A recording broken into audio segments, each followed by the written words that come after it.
Bonsoir monsieur, bien, merci de m'écouter et je vous souhaite la bienvenue à la présentation de la norme 3830.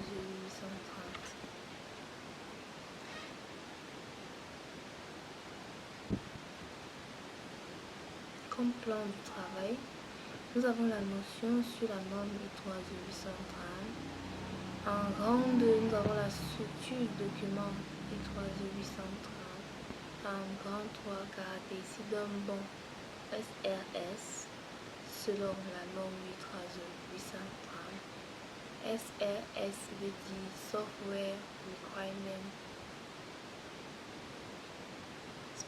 Specification.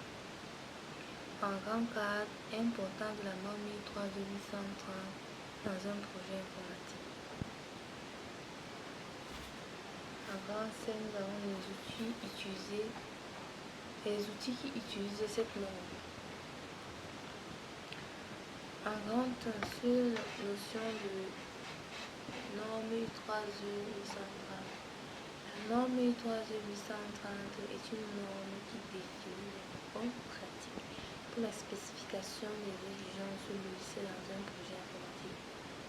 Elle vise à structurer et documenter de manière claire et complète les besoins fonctionnels et non fonctionnels du système à développer. C'est-à-dire, lors de la réalisation de notre cahier de charge, nous devons nous baser sur la norme 3830. Pourquoi? Parce qu'elle nous donne une structure bien documentée et claire pour pouvoir recenser nos besoins fonctionnels et non fonctionnels du système que nous voulons développer. Comme définition et objectif, nous avons la norme 3830 propose un guide pour rédiger un document de spécification des exigences logicielles. Ce document doit clairement identifier les fonctionnalités que le système doit fournir ainsi que les contraintes, interfaces et caractéristiques essentielles. L'objectif est de garantir une communication efficace entre les développeurs, les utilisateurs et les parties prenantes et de faciliter la validation et la vérification des exigences. En grand 2, document, structure du document I3830. Elle commence par une introduction qui en elle contient un objet du document qui explique ce que le Software Requirement Specification, à qui il est destiné et son rôle, portée du système, décrit les objectifs du système logiciel, ses utilisateurs et son périmètre fonctionnel. Définition, acronyme et abréviation, glossaire, les termes techniques, références, normes, documents, études, sources et techniques. Vue d'ensemble du document, plan du Software Requirement Specification. On rentre en petit 2. Nous avons d'abord, comme la structure, nous avons d'abord un petit 1 qui est l'introduction. En petit 2, nous avons la description générale. Cette partie donne une vision macro du système. Nous avons la perspective du produit.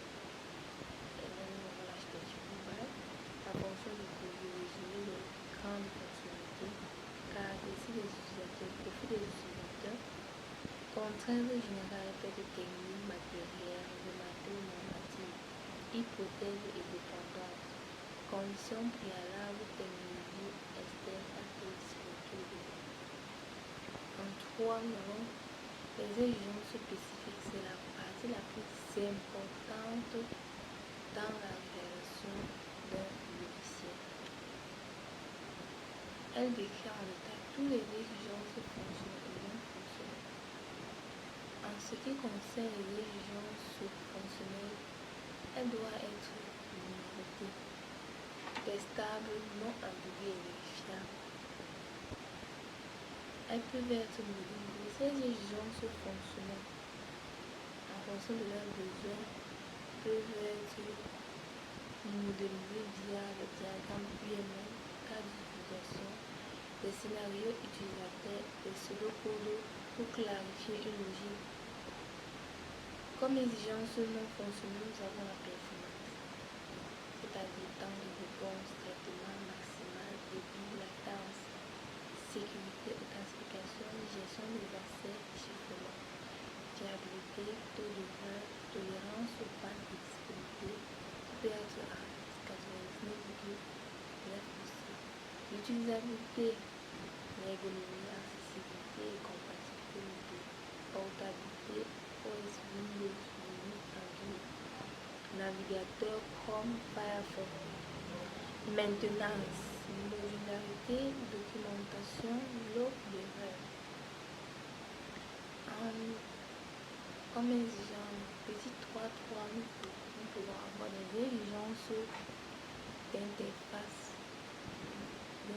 utilisateur, matériel, logiciel ou réseau.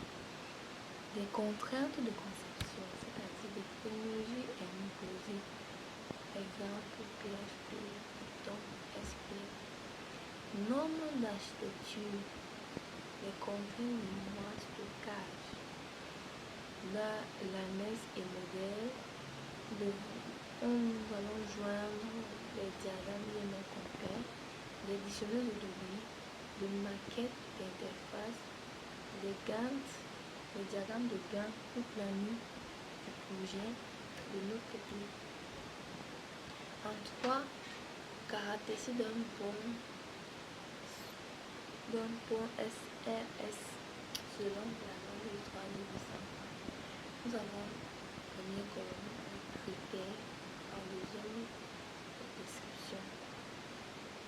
En petit pont, nous avons correct. En premier critère, nous avons correct, qui correspond à ce que le client veut réellement. Donc ici, le client exprime son besoin, exprime ce qu'il attend de son développeur, ce qu'il attend, donc ce que son application doit faire en fait, c'est ça. Non, une seule interprétation possible, complète, toutes les exigences figurent, cohérent, pas de contradiction, vérifiable, testable facilement, modifiable, facile à faire la mise à jour et traçable. Chaque exigence a une justification. En rang 4, nous avons l'importance de la norme 3800 dans un projet informatique. Comme premier point, nous avons essai de contrat technique entre le client et le développeur, c'est-à-dire le développeur, avant toute réalisation d'un projet, doit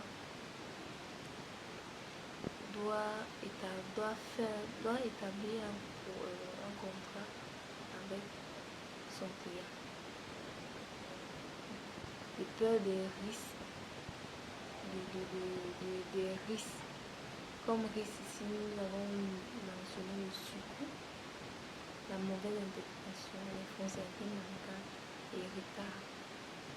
Parce que ça peut arriver que le développeur s'il dit sur parole, sans que ça ne soit fait sur papier, le client peut dire que non, il n'avait pas dit que c'était ce que tu devais faire seulement. Donc, avant toute réalisation d'un projet, le développeur doit nous fixer des règles, il doit établir un contrat technique. Nous avons comme importance la facilité, c'est-à-dire que ce logiciel doit faciliter le test, la maintenance. On peut faire la mise à jour, l'évolution du système et faire un documentaire dessus. En rang 5, nous avons les outils utilisés avec la norme 3830 pour modéliser le software requirement specification. Nous avons les diagrammes UML, exemple, cas d'utilisation, diagramme séquence, activité, classe et composant. Nous avons UML, cas d'utilisation, diagramme de séquence, activité, classe, composant. Le diagramme de Gantt pour la planification. En conclusion, il était question pour nous de représenter la norme 3830 sur toutes ses formes, c'est-à-dire qu'est-ce que la norme 3803. Donc il était question de définir la norme 3830, de donner la structure de cette norme, de donner ses caractéristiques, de donner les caractéristiques d'un bon